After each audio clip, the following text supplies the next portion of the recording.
చేస్తున్నాను ప్రభుత్వం. ఇవన్నిటికీ పరిష్కారం ఏంటంటే ఎమ్మెల్సీ ఎన్నికలే పరిష్కారం. ఎమ్మెల్సీ ఎన్నికలే పరిష్కారం.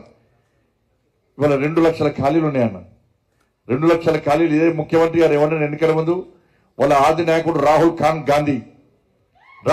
గాంధీ ఇవాళ వచ్చిండు. ఏడికి వచ్చిండు? ఇవాళ మొన్న చెప్పినట్రా. నేను తప్పు మాట్లాడి అన్నమన్నా మొన్న నేనేమన్నా అంటే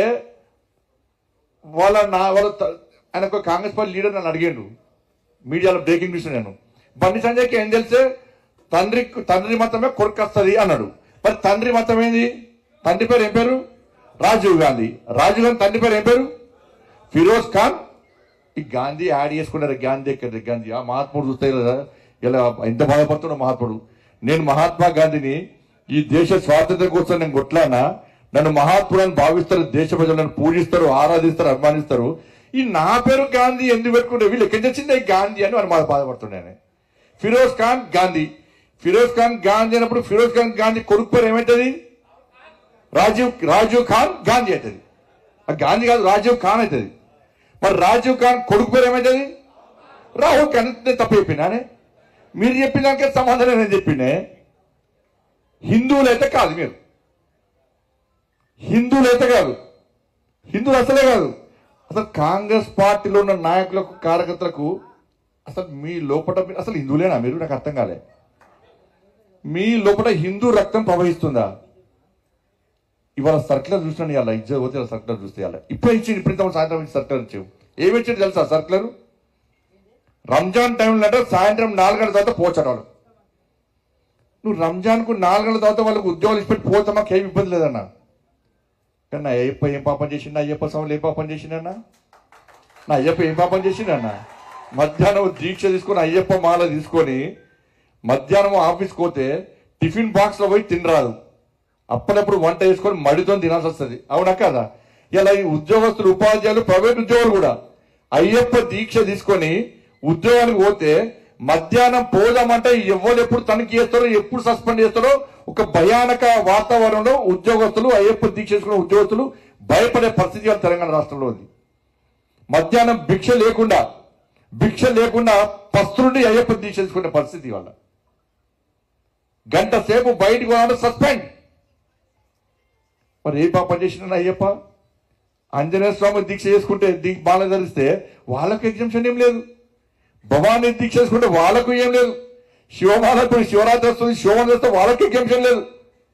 మరి సర్కిల్ ఒక్కరికైనా అంటే హిందువుల పరిస్థితి తెలంగాణ రాష్ట్రంలో బిచ్చబట్టేది వాళ్ళ హిందువుల పరిస్థితి. ఇవాళ మేము మాట్లాడితే మేము మతతత్వాలం. అరే అక్కడెక్కడో వికారాబాద్లో తబ్లిగీ జమాతే ఇస్లాం అని చెప్పి ప్రపంచ దేశాలు, అనేక దేశాల్లో నిషేధించిన సంస్థ, ఉగ్రవాదాలను పెంచి పోషించే సంస్థ వికారాబాద్ లో మీటింగ్ పెడితే ఇదే తెలంగాణ ప్రభుత్వం, ఇదే కాంగ్రెస్ పార్టీ ప్రభుత్వం 2.5 కోట్ల రూపాయలు ఇచ్చిందన్న వాళ్ళ మీటింగ్ పెట్టుకోమని చెప్పని. ఏదేమైంది కాంగ్రెస్ పార్టీ నాయకుల పడ హిందుత్వం ఏదేమైంది? వాళ్ళ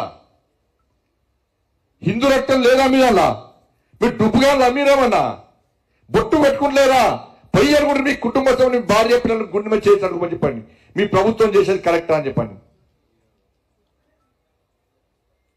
బీసీ హిందువులలో తుర్కోలం కలుపుతారు తీసుకొచ్చి. మీ అయ్య జాగిరా, మీ తాత జాగిరా, ఎవరు గుట్టిండు? ఎట్లా కలుపుతారు మీరు బీసీలలో హిందువులు ముస్లిం తీసుకొచ్చి? ఎంత ఇచ్చిన 42% రిజర్వేషన్ ఇస్తున్నారు బీసీలకు. 42% ఎలక్షన్ ముందు రిజర్వేషన్ ఇస్తున్నారు. ఇలా ఇంతకుముందు 32%, 23% మనకు రిజర్వేషన్ ఉన్నది ఆల్రెడీ హిందువులకు, బీసీలకు. ఇలా 42% ఇస్తా ఉన్నారు. 10% ముస్లింలు తీసుకొచ్చి ఈ బీసీలలో కలిపితే వీళ్ళు ఇచ్చింది ఎంత? 32% మాత్రమే బీసీలకు రిజర్వేషన్ ఇస్తూ 42% ఇవ్వడానికి కేంద్రానికి నివేదికలు పంపుతారట. నేను బరాబర్ చెప్పినా, మీరు ముస్లింలను కలిపి బిల్లు ఢిల్లీకి పంపితే అది లామినేషన్ చేసి మీకు పంపుతాం, ఇళ్ళలో పెట్టుకోరు ఫైల్. మేము ఇచ్చే ప్రసక్తి లేదు. మీరు ఇచ్చేది 32% బీసీలకు. బీసీల కుంభ మూస్తున్నారు మీరు. ఇలా 32% ఇచ్చి ఇంకా 10% తుర్కోలకు ఇస్తున్నారు మీరు. మాకు ఇస్తలేరు, బీసీలకు ఇస్తలేరు, హిందువులకు ఇస్తలేరు. అరే హైదరాబాద్ లో రాజశేఖర రెడ్డి ప్రభుత్వం 4% రిజర్వేషన్ ఇస్తే, ముస్లింలను బీసీలకు గుర్తించి 4% రిజర్వేషన్ ఇస్తే, హైదరాబాద్ జిహెచ్ఎంసీ ఎన్నికల్లో 32 మంది గెలవాల్సిన హిందువులైన బీసీలు గెలవాల్సిన స్థానాల్లో తుర్కోలు గెలిచారు. మరి వాళ్ళ 10% ఇస్తే హిందువులు ఎక్కడ గెలవరు? మొత్తం వాళ్ళ రాజ్యం అవుతుందన్న చెప్పాలి. ఇలా కాంగ్రెస్ పార్టీలో ఉన్న హిందువులు చెప్పాలి, కాంగ్రెస్ పార్టీలో బాగా పూజలు చేసే హిందూ నాయకులు చెప్పాలి, రోజంతా నన్ను తిట్టేటువంటి హిందూ నాయకులు చెప్పాలని నేను మాట్లాడింది తప్ప